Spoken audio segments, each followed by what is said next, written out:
So, good evening, everyone. Thank you for joining us for Wine and Chocolate Exploring with Campus Auxiliary Services. My name is Amanda McCarthy, and I'm the Assistant Director of Alumni Communications and Engagement. And before we get started, I just wanted to remind you all of a few housekeeping items. Please go ahead and mute your microphone if you're not speaking to help us minimize background noise. If you have questions throughout the event, go ahead and enter them into the chat. And please do note that this session is being recorded so we can share it with those who can't join us tonight. Now it's my pleasure to introduce tonight's speakers. Jonna Ann is a certified executive chef with the American Culinary Federation for 15 years running. She has an AS in Hotel and Restaurant Management from SUNY Delhi and a BS in Food and Nutrition from SUNY Plattsburgh. Jonna focused on her culinary education by attending a School of the Arts in Lyon, France, and the Culinary Enrichment and Innovation Program sponsored by the Culinary Institute of America in Hormel Foods. She worked both in business and in healthcare for several years prior to being the executive chef for Alfred University. And in 2004, Jonna joined Campus Auxiliary Services. She now serves as the Managing Director of Restaurants and Cafes. She has won silver and bronze medals at American Culinary Federation sanctioned competitions, both at individual and team events. Jonna has had the good fortune to blend her love of food with her love of dogs. She authored a Maxwell Award-winning cookbook on cuisine for the canine, which has been published internationally, as well as a dog biscuit cookbook for Barnes & Noble. Alana Cahill began her career in the food service industry, seating tables at a hometown landmark in 2001, where she fell in love with the high energy hustle and bustle of the restaurant. She started working at SUNY Geneseo in 2016, achieving her certified executive chef designation in 2018. Alana has competed and earned 6 silver medals in American Culinary Federation sanctioned competitions. She is equally as passionate about food and developing her skills as she is about her social responsibility as a chef. Ilana contributed to the listing of CAS on the Princeton Review's Green College list and has done pro bono work for local social services, reorganizing their food service programs. She is the proud mother of a 5-year-old picky eater who challenges her culinary skill and patience daily. She feels very fortunate in her current role and hopes to continue to contribute as much as possible. Jonna and Ilana, thank you both for being here with us tonight to share your expertise. Without further ado, I will turn it over to you. Well, thank you. Thank you. That's much more formal than either Ilana and I are. So it is definitely more relaxed. We would really love questions. I know it's hard on Zoom, so definitely use the chat and we can answer any questions. Really about food, wine, chocolate. We will at least give you our opinion because with food and chocolate, it always is not always fact. It's sometimes your opinion. So I know you're itching to try some wine and chocolate, but I wanted to share a little bit about the history of where chocolate came from in order for us to really honor and appreciate this blessing that we have of chocolate along with wine. So I'm sure most of you know that chocolate comes from the cacao or the pod that grows on a theobroma tree. And the pods are interesting because they grow on the trunk versus like cranberries who grow on the ends and you can pick them like an apple. For cacao, it has to be hand harvested. So you do have to use a knife and cut it away gently so that you're not harming the tree and that it will continue to produce fruit. So it's a really highly labor intensive item. And everyone knows that the cacao from the theobroma tree has theobromine that is like caffeine, but unlike caffeine, where you get the jitters, this is tied to your central nervous system. The cacao, or where chocolate is made from, is tied to your cardiovascular system. So you'll feel it as energy, but it's in a different way. So it's very different than caffeine. And people call it the love medicine, of course. It's a mood lifter and has oxytocin in there to help with uplifting your moods. So it's, cacao was found from the civilization of the Olmec, which then went into, you'll find it in the Mayans and of course the Aztecs. And what I found interesting is when they were able to research the Anasazi, which is from the Southwest, what they considered like the cliff dwellers, they found cacao in the pottery. So it has moved all the way from, across the continents, and it was used as, of course, money. And actually, cacao can still be used as money in some cultures. So it's a pretty interesting piece. And what we're going to taste today is not raw cacao. We definitely are going to be tasting a roasted bean. And then, of course, we add sugar to it. So it's a bit different of a flavor than traditional cacao. If you ever have an opportunity to have the cacao drink itself, I do encourage it. It is very different, but you get the similar mouthfeel and the chocolate, true chocolate taste to it. So who put sugar in cacao? Europeans. It started with the Spanish. They first put cane sugar or honey into the drink because they were drinking it with the Aztecs, and they thought it was very bitter.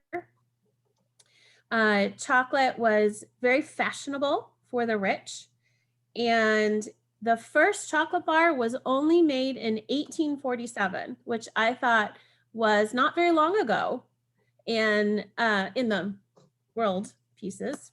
And Cadbury, being the first chocolate plant, was only in 1868. And just a side note, if anyone is interested on Discovery, they're having a series on how food was developed, and they just had one episode on chocolate with Hershey, Reese's, and Nestle. It was very interesting on how they're pretty ruthless with their chocolates. But I did ask you, talk a little bit, I did ask you to have organic or fair trade chocolate. Going back to the highly labor intensive, it is best to really look for some fair trade, but that is up to you. So I know you're itching to have wine. Wine and chocolate, everyone feels goes together, but sometimes the odds are pairing. They're not always perfect together.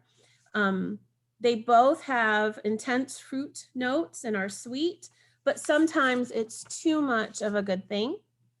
And the pairing doesn't resonate on your palate because of the similarities. So when we look at this, you're going to want to look for wine and chocolate that play to the differences between the two. They have both have anti-inflammatory. They both are beneficial in the right quantities. Too much of a good thing is never a good thing. And the chocolate has the bitter notes and the wine have the tannic notes. And that's why when you pair a dry wine with a bittersweet chocolate, it's a bit of an overload. So it's not as pleasurable as it could be. So we're going to start, finally get to eat chocolate now. Does anyone have questions before we get there? Probably not, because you want to eat. I understand. So we're going to start with the, what do we start? Merlot. I can talk. I did not taste yet, so don't worry. We're going to start with the Merlot. I have a Josh Merlot here. And this is really good for milk chocolates because this shouldn't, Merlots with the fruit forward, shouldn't overpower the chocolate. So what we're going to do is when you taste chocolate, there's a couple things. Hopefully your chocolate is in room temperature. And you're going to take a piece of your milk chocolate. I'm using, and it's called Alter Ego. It's a 46% cacao or cocoa, So it's a very creamy, high milk chocolate. So you're gonna take your piece of milk chocolate or your bar, and we're gonna hear it, smell it, and let it melt. That's the plan. So what you're gonna do is break it. And what I want you to do is listen for that snap. I don't think I can get it on the computer. You're gonna wanna have it snap a little bit. Now, as we move into, Chef Ilana is gonna talk about the dark chocolate, you'll definitely see a difference when we get to those dark chocolates. So break your bar into a piece that you wanna eat. I don't know if you heard that. Did you all feel that little bit of a snap to it, a little give? So next thing, we're almost there. You're gonna smell it. What does it smell like? Milk chocolate has there's so many varieties that if you wanna, pop some words into the chat, it would be interesting to see. Mine has a bit of a coffee, earthy, kind of a sweet aroma. I don't know, Chef Ilana, we're eating the same chocolate. So is there anything that you smell? I definitely get the coffee, a little smoke as well, because this one's a little higher in cocoa than the other milk chocolates. Mm-hmm. Yeah. So it's interesting. And when you compare just milks, you'll see it when we're comparing some of the others. So the next, you're going to want to take a piece. Now put it in your mouth and let it melt. So it's just like wine tasting. Put it in there, let it get to a nice melting temperature, let it coat your mouth, and don't chew it.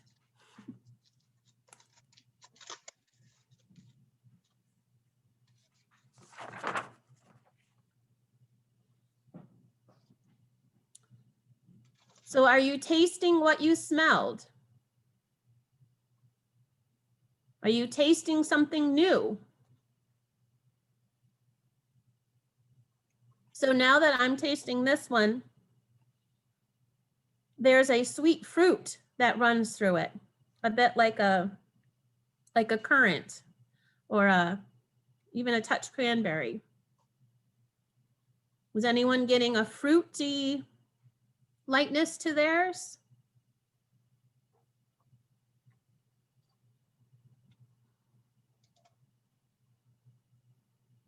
So the texture when it came into your mouth, is it creamy? Is it waxy? Those are things that you do want to pay attention to. And I will tell you, what chocolate I like may not be, it's hard to talk. It dried in our mouth. So then we definitely need wine, right? That's absolutely. But what I might like in chocolate may not be what Chef Ilana likes in chocolate. And it all depends on the origin of where it's coming from. So it'll be interesting to try. So next, if you have a sip of water, go ahead and take just a quick sip of water. If you don't, it's okay. Because next I'm gonna have you try the wine. And we're drinking the Merlot or whatever you got to go with milk chocolate. So I know most of you have probably gone through wine tasting, smell it, swirl it in your glass. What are your legs of the wine doing? Are they flowing? Is it heavy? Is it light? Most Merlots have, are a little bit lighter. Is there anything that you smell in your wine that's similar to your chocolate? And then go ahead and take a drink of wine, swirl it in your mouth, get those flavors going.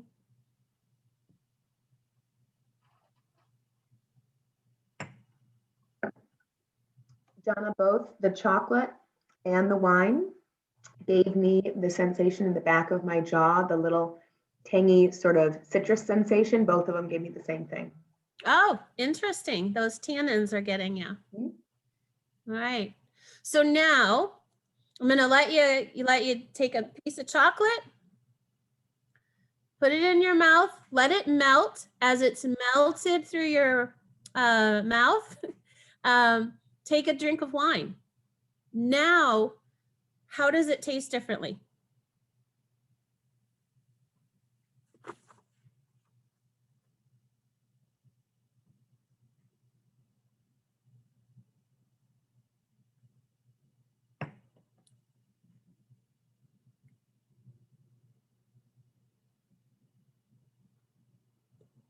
Is anyone picking up a difference when you taste them together versus when you tasted them separately?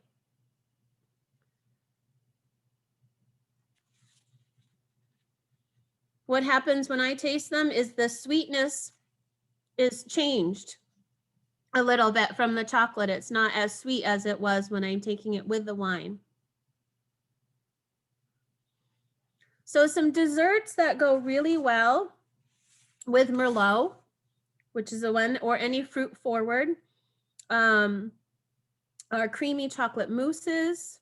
It goes better with a chocolate like cheesecake, again, that creaminess, or a really good brownie.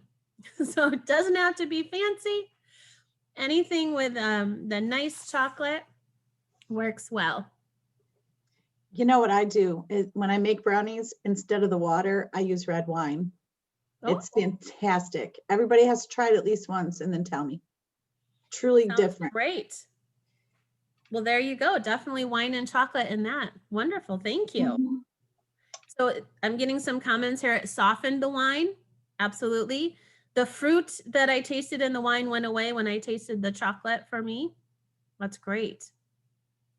Well, good. So the next thing I want you to do is take the fruit milk chocolate. We have a Cadbury fruit and nut, we meaning Chef Alana and I, and do the same thing. This is going to be a little bit different when you break it, because usually when there's parts and pieces inside, it doesn't break as well. You know, but is there a different feel to your chocolate than you had with just plain milk chocolate? Go ahead and taste it. I think it's going to be interesting because everyone may have a different fruit. There's citrus, there's pomegranate. We have more raisins and currants in ours, cranberries. So it's a bit more sharp. And now I want you to do the same thing. Have a piece of melt in and try some wine.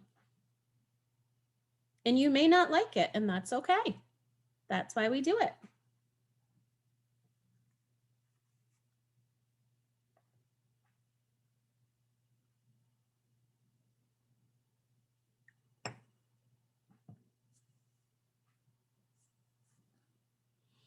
For me, this wine was wonderful when we drank it with the milk chocolate, just plain milk chocolate.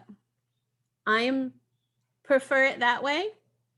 The fruit changed the taste of our Merlot, of my Merlot, also choking, a little bit. So again, it is all your flavor. By the show of hands, for those who will have your screen up, did you like it with the fruit? Okay, we had 1, 2, I think. And did those with the show of hands, did you prefer it with the milk chocolate, just plain milk chocolate? Okay. So a few more. Good. All right, so now I'm gonna turn the show over to Chef Ilana and let her take you through the next ones. Well, thanks. So I definitely, Jonna, the Cadbury, for me, first of all, when we break it, it's much softer. So a lot more milk in this chocolate versus the first milk chocolate, and also significantly sweeter. So all that sugar is still in my mouth when I'm tasting the wine. So it really changed the flavor. All right, so we are going to move on to dark chocolate and red Zinfandel. So, and we'll go through the same steps that Jonna just brought us through What we have is Green and Black's organic dark chocolate. So this is 70% dark. So dark chocolate is any chocolate that has over 35% cocoa in there. And the percentage is of how much cocoa butter. So the cacao pod has both cocoa butter and nibs. It has butter and solids. And that's combined and put into the chocolate at different ratios. So as long as it's over 35%, that's considered dark chocolate. But each dark chocolate, even if you might have one that's 70% and a completely different brand that's another 70%, but they can choose what their ratio of butter to solids is. So it will be completely different chocolate. The flavor, the bitterness. So the solids are what give it the bitterness. And the really sort of, if you ever get a dark chocolate bar that's kind of grainy, it has more solids in it than ones that are smoother. And that's, they chose to use a little more of the cocoa butter. So we're going to, and we are pairing this with Brazen Zinfandel. That's what we chose here. Okay. So first we will taste our chocolate. So this one, I can imagine, I don't know where the microphone is. I'm going to try to hold this closer. I'm going to break mine if you can hear it. Did you guys hear that at all? It's like a real snap. And that's from the solids of the chocolate. So same thing, break my chocolate. And now I'm gonna eat this and sort of let it melt in my mouth now. So we'll all have a moment of silence for our dark chocolate.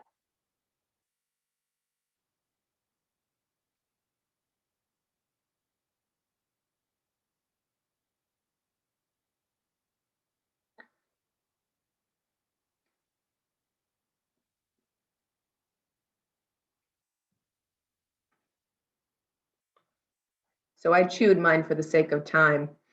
So anything that comes up here, I'm getting some smokiness, earthiness for sure, maybe like a roasty flavor. Definitely drier, some more sort of acidic citrus notes in this one than the first. Anyone else, anything that comes to mind?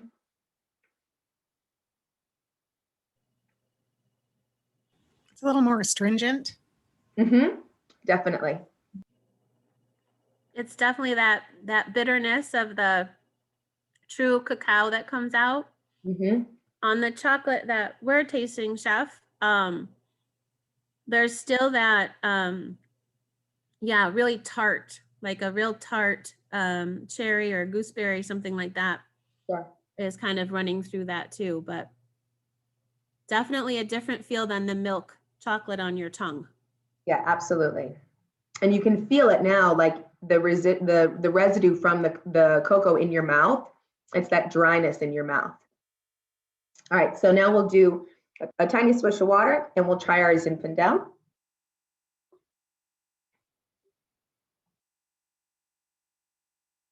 Okay, so again, with your wine, we're going to look at the body. Most Zinfandels are usually medium or full-bodied wines. And then we're going to give it a smell. So Zinfandels can give sort of a spice, a spicy nose, or even like a mocha. So that's why it's so nice to pair it with the chocolate. I find myself always closing my eyes when I smell my wine, so don't mind me. Okay, and we'll give it a taste.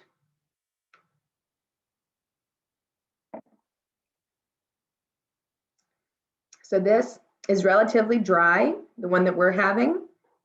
Definitely some like dark fruits, plum, a really rich sort of, definitely a little acidic.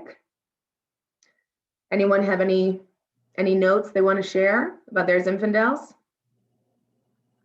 Does anyone have something different than Zinfandel?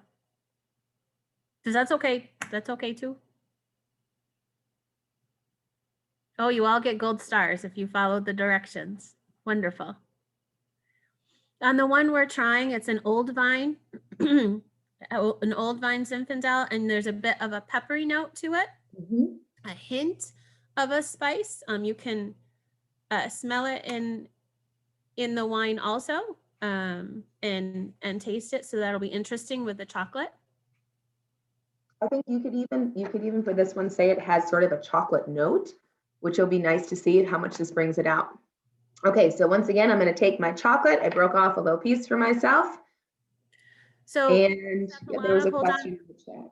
The question was, what old vines in? We're tasting brazen.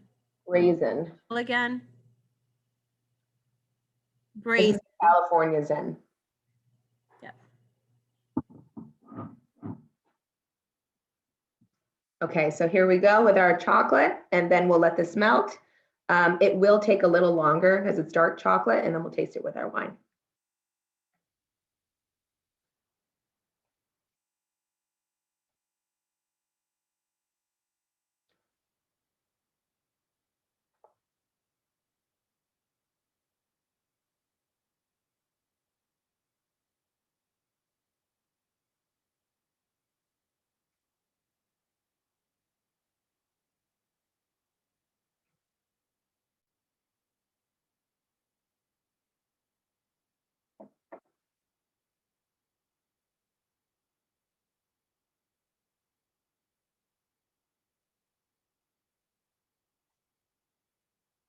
So I find this chocolate for me has made this wine better. It's really bringing out the tannins. It's bringing out the richness of this Zinfandel. I feel like I can really taste it more. Anybody else having that experience? Is anyone having an adverse experience? Wine and chocolate, it's kind of tough. It's like, even if it's not so great, it's still not so bad. Not a terrible combo. Yeah, that's delicious.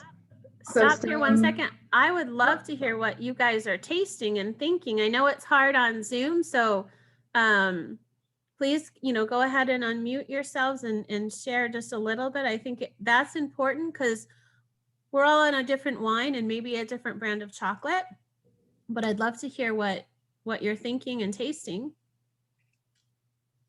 So there was a question here, and then I really do hope everyone, please feel free to contribute anything you like. The question is, what are tannins? I feel like I'm supposed to know, but I don't. Thank you for asking that question. Always ask questions. Tannins come from the skin, stem, or seeds of the grapes, or even from the barrel that the wine is aged in, and it gives the wine its real complexity. So some wines you'll find have a lot of tannins. You'll finish your glass and there's actual residue at the bottom of your glass. Those are the tannins. Some have fewer, and so they're less complex flavors. Anyone else? Any other notes or questions? So Doug says, liking the dark chocolate way better with the wine, having a Zin from Mosaic Winery in Sonoma. This is Denise. I'm sticking with the same bottle since I'm by myself and, opening like multiple bottles. I'm too old for that now. But anyways, the chocolate does taste different as you're trying the different kinds of chocolate with the wine, even though it's the same wine. So it's kind of cool. And my dog has something to say too. Sorry about that. Saying share the wealth, man. That's Amanda, great. Go ahead. Amanda, typically when I get into tasting wine, I start out with whites and merge into the reds. We started with the reds tonight. Did you have a reason behind that? Just wondering. Yeah, the reason we started is because of the chocolate. So Okay. we started with the milk chocolate and then the fruit and then the dark.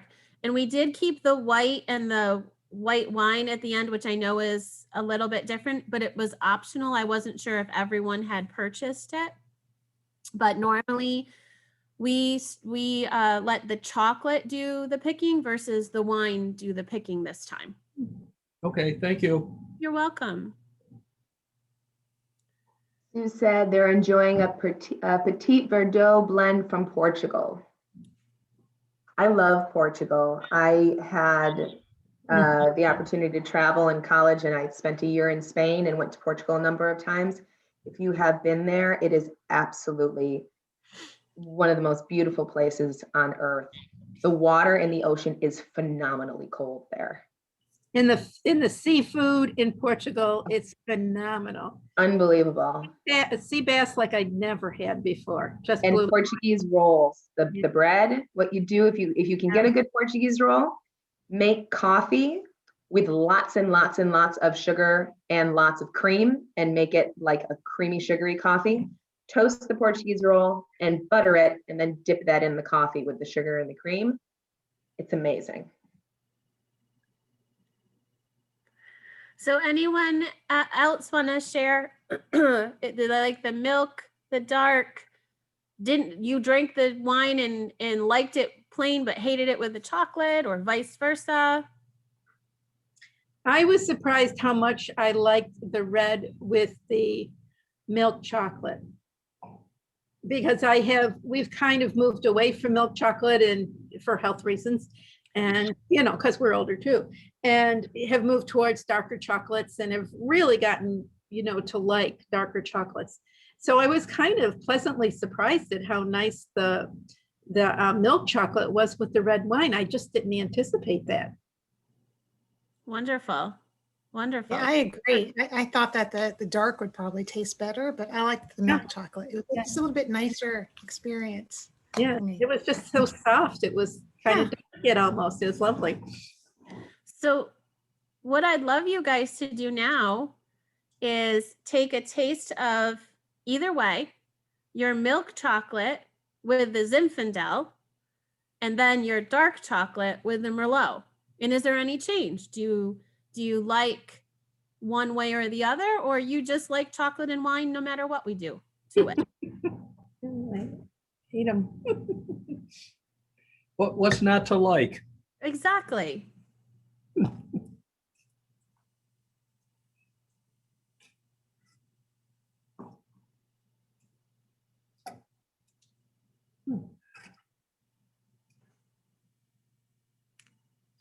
I'll wait on that.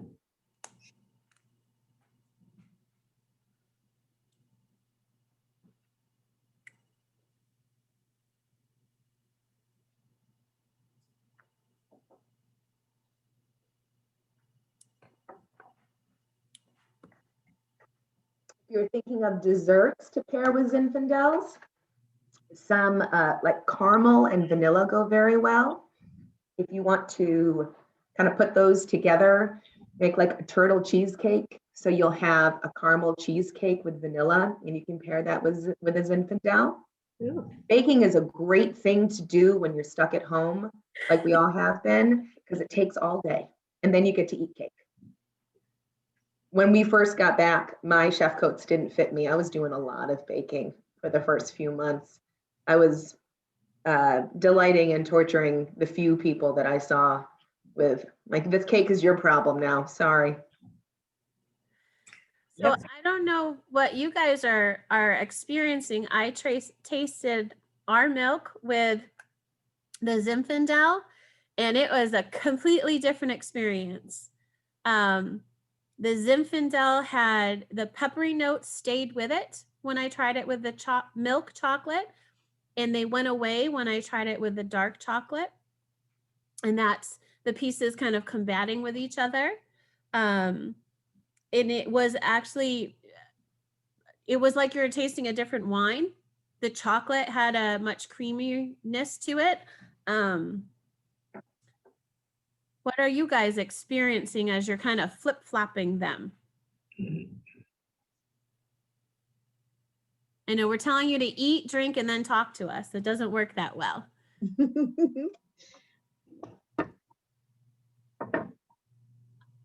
We're used to drinking or talking with our mouths full, so it's kind of a thing that we're used to doing.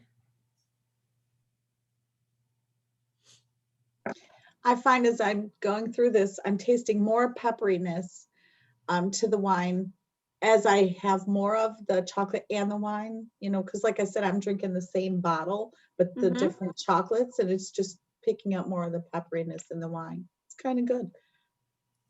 That's interesting. Yeah, and I'm a winter red drinker. I don't drink red wine in the summer. For some reason, it feels heavy to me in the summertime. But in the winter, you know, when I'm making soups and stews and, you know, sauce, I constantly have an open bottle of red, and, you know, so I'm drinking more of it, Sure. Helps keep you warm too. I guess. Jonna, I think we lose the Merlot with the dark chocolate. It really makes a big difference. I mean, the Merlot I was surprised. I'm also not a milk chocolate eater, but that actually paired pretty well. And the Zin in the dark really, it was a distinct difference. Thank you. And it's important because there's some people in some camps that say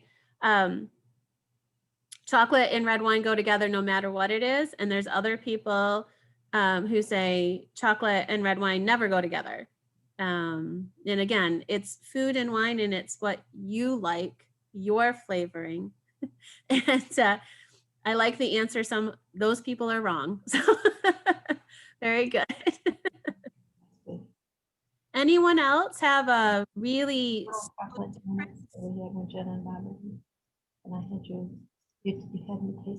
In the chat, Doug says that we like the milk chocolate with the Merlot, but not the dark with the Merlot. And the Merlot seemed overpowered by the dark chocolate. Mhm. And those people are wrong. Yes.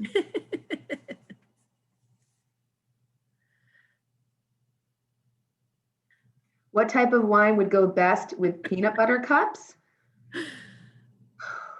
I am thinking more of a white wine, or a very fruit forward, like a Lambrusco, or like a Beaujolais Nouveau from France, something that's very, very fruit forward. Peanut butter is a bit of a wild card in there. So, anyone else have another thought when you pair peanut butter cups with wine? Yeah, I'll tell you what goes great with peanut butter. Diamond wine. Diamond. Yes. Oh, the real sweet Niagara one? No, Diamond is similar to Niagara in that it has an incredible fruity grape aroma, but it's not the syrupy sweet of Niagara. Oh. Yeah, Excellent. it's almost like a somewhere in the middle between a Riesling and a Niagara. Wow, wonderful. Well, thank you. There we go. We have the answer from the expert. Well, I don't know about that, but it does. It just goes great on peanut butter on a townhouse cracker and diamond wine. I could make a meal out of that. Excellent. Excellent. We should do a Beaujolais Nouveau wine tasting next year. That would be fun, because that is a cool experience. Very true. Very true. The Beaujolais this year was a good year. If anyone tried it, I thought it was. I did. And I can actually say that I'll probably get a couple of my Geneseo alumni pals to actually come to something like this, because they have their own little Beaujolais club. Oh, Oh, very nice. So, Chef, if you want to take it from a totally different twist, we can move away from the dark. Let's do it. So, and last comment on peanut butter, and I'm not going to make this an actual poll, but crunchy or smooth peanut butter. For those out there, I am a crunchy peanut butter fan. Sometimes crave smooth, and we'll have like a spoonful of my nieces or what I buy for my son, but chunky peanut butter just on a spoon, way to go. Chunky all the way. Right? oh yeah. No, smooth is much better. Oh, see, there you go. There's no fact. There's no fact here. But if I'm thinking of like other nut butters, I prefer cashew butter. What about everybody else? I mean, hazelnut butter is up there too. Yeah, Okay. that's really good. So good. And then there's that place right there in Nunde that makes the nut butters, and they're actually really good. Once again, nut butters. Yeah. Lee. All right, so from nut butters to white chocolate. So some people say that white chocolate isn't real chocolate, but that is, you know, arguable. It certainly is. It is made from the cacao pod. It just only has cocoa butter and none of the solids. And then final nut butter vote here from Mia. Once again, almond butter is the best. So another vote for once again. So white chocolate actually was invented by Nestle. There's my note here. In 1936 in Switzerland, it was used, so milk powder was part of army rations in World War I. And once the war ended, there was a whole bunch of excess milk powder. And so they decided to make white chocolate, which is cocoa butter, milk, and sugar. Those are the three ingredients. The higher quality white chocolates will have just those three ingredients. The lower quality ones that really are just sort of a burst of sweetness have fillers, you know, palm oil and different oils that fill it in, but really it's just cocoa butter, sugar, and milk. So we are tasting one that I have in front of me. If you are doing the white chocolate and white wine, we're doing the Ghirardelli white. I got that, okay. Hey, be careful. Yeah. And we're pairing this with a Riesling. So we've got Deer Run, which is a local winery, Deer Run Riesling. So we'll do the same as we did with our milk and dark chocolate. Obviously, when you break this, there's going to be a snap, but it's going to be pretty mild because there's not a lot of the solids in here. And then same thing, I'm going to take a little bite and I'm going to let this melt.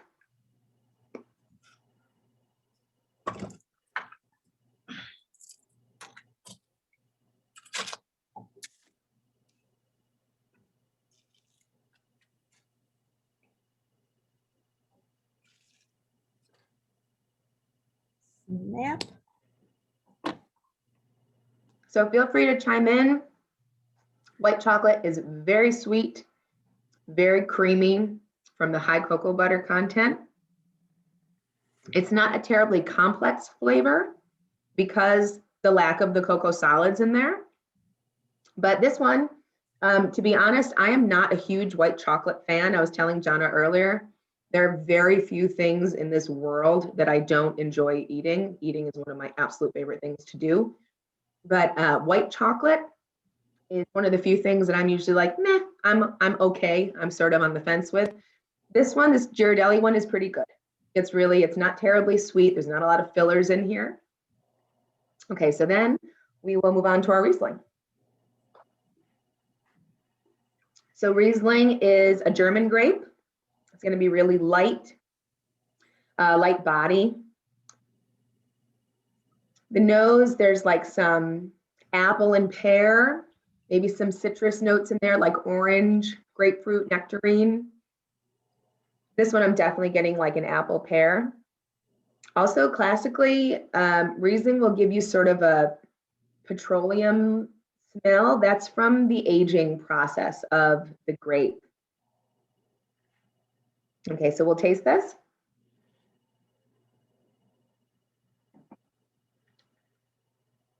There's definitely some citrus, you know, some lime in there.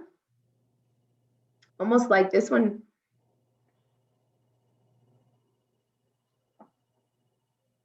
A tiny bit herbal, almost like jasmine maybe.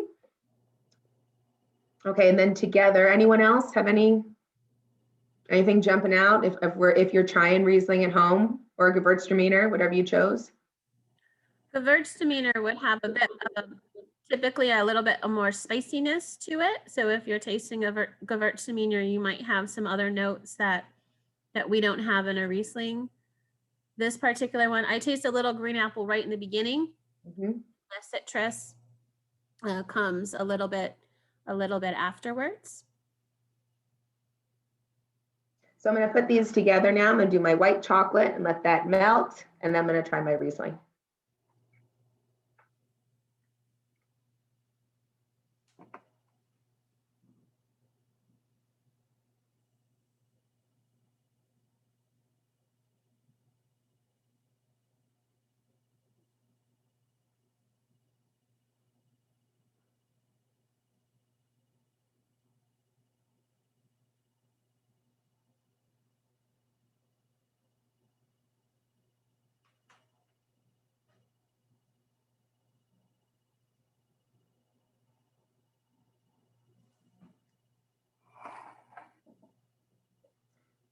So I don't know what anyone else's experience is, but putting those two together has made this Riesling much more complex.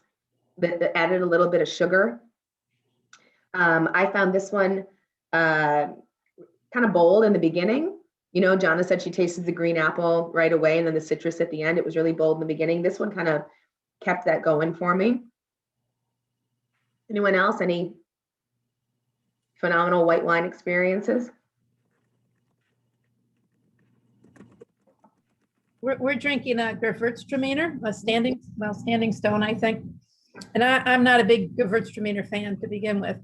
And I don't like the wine. I just, but when I paired it with the chocolate, I could drink it. Mm-hmm. It's a dry Gewürztraminer, and it's just too sharp for me, I think. And that's probably not the right word. But when I put it with the white chocolate, it kind of tempered it enough that, yeah, I could drink them. I could eat the chocolate and drink the wine together. And I agree. But since this is a 2013 vintage, it may have passed its prime. Yep. You know, I mean, it might be on the way, might be on the downslope now. Yeah, whites don't always, these lighter whites don't age always real well. Drink them up. That's right. What does anyone else think? We seem to lose the cameras as we go through this. Maybe they're just drinking faster than we are, which I say good for you. I'm gonna try it with this one. Denise said, Joan Kuyan, owner of Duran, was my high school home ec teacher. Wow. She was. Yeah, she was. I actually did my daughter's bridal shower at the winery. Awesome. Oh, beautiful winery, beautiful place. Yeah, they're nice people too. Where is it? Canisius Lake. Where is Deer Run? It's Canisius in, Lake. yep, it's right, it's in the town of Geneseo, but it's right on Canisius Lake on the north end. Right Okay. down the street from Minahan's, actually, if you think about it. You Yep. keep going past Minahan's, you'll find it. It's not very big. No, but they make some fabulous wines. Cool. So what I'd love you guys to do is, because since you're trying the white chocolate, is take a sip of one of your red wines.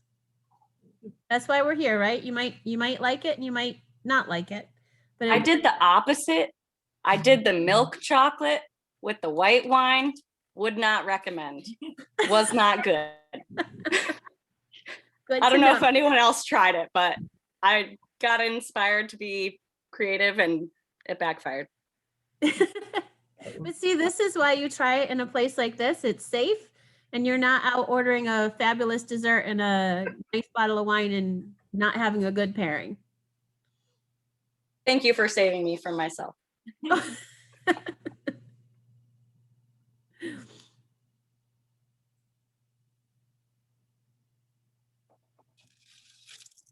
The only way I really, are we muted? No. Oh, okay. I wasn't sure. I have two questions since you're chefs. One has to do with cooking. The only way I really like to use milk chocolate or white chocolate is when I'm cooking. And I do have a wonderful recipe for a white chocolate cheesecake. And I will admit that that is good. Secondly, I would just like to hear your hints on melting white chocolate. Because sometimes, White chocolate is, I have that in my notes to mention here, because as soon as Jonna said I was going to do white chocolate, immediately it gives me,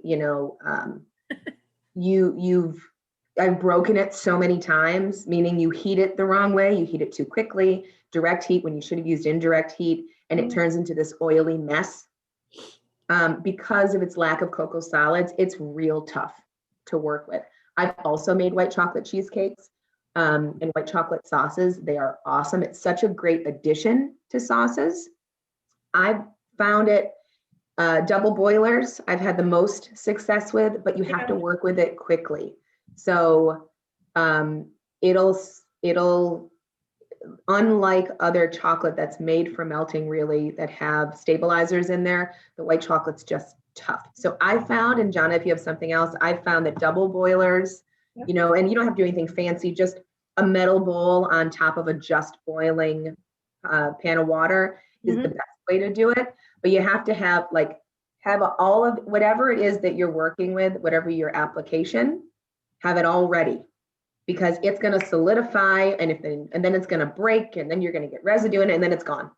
So yeah, white chocolate's a real pill to work with. So do you, I always use a double boiler, but do you boil the water first, or do you put it on so that it's and then set the chocolate in the metal pan on top of it, or do you turn it on and let it, heat up to a boiling point while the white chocolate is in the bowl? I've always, and this could be because I'm doing it, at work, I set it on there, turn it on, and walk away. And as the water heats, because if it's sitting on top of cold water, it's not going to do anything. It's not going to harm it at all. It's not like, you want a hot pan with hot oil before you start cooking. You don't put your food inside the cold pan and slowly let it come to temperature, unless you're like making a duck breast or something. Very few proteins, we want to work with things differently. But yes, set it on there, and then you can walk away, but then immediately come back and work with it, or else it's going to turn on you. The one tidbit that I say is you have to use fresh white chocolate. If it's something that you've had in your cupboard for 6 months, even 4 months, it's going to be very difficult to melt properly. So I most always use the Ghirardelli, bars, but so even those, because you don't know how long they've sat on the shelf in the grocery store before you buy them. Right. You can tell, depending on what grocery store you're buying them at, like some chocolate, depending on, again, the grocery store, most places, because of their volume, have a good rotation. So they're not going to have something that's sitting there long enough.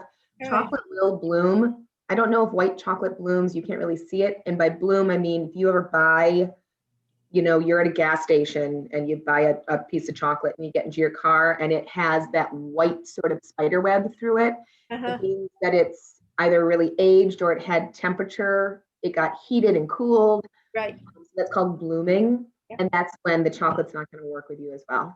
If you ever also put food coloring in white chocolate to turn it a color, you have to use powder. You cannot use gel. It will separate. And you can find that out the hard way.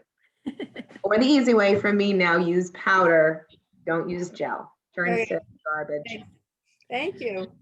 So I know we're at 6:26, and I just want to thank you really quick. I had a fabulous time. We love doing that stuff. And if you have any questions, you can always reach out to us. If we don't have time, we're not going anywhere. Our emails, our last names, anj@geneseo.edu, and Chef Alana is Cahill@geneseo.edu, and we love to answer all kinds of things, but any questions, we're here. And yes, the question is, can we do wine and cheese? Sure, we can do anything with wine. You name it, we can do it with wine. This This was fun. Thank you very much for taking us Thank through Thank this. you. And I Have a could good just rest of the Thursday, everyone. You Thank too. I just want to piggyback and thank Jonna and Alana so much for joining us tonight and for sharing your expertise. It was a lot of fun. I hope everyone learned a lot and really explored those options. And we'll go ahead and follow up with an email to everyone after the event. We'll be sure to share their email addresses as well. If you have more questions or if you want to send them our way, we'll be happy to forward them for you. Thank you. Bye now. Thanks. Thanks, everybody. Bye-bye. Good night. I'm gonna go to my book club.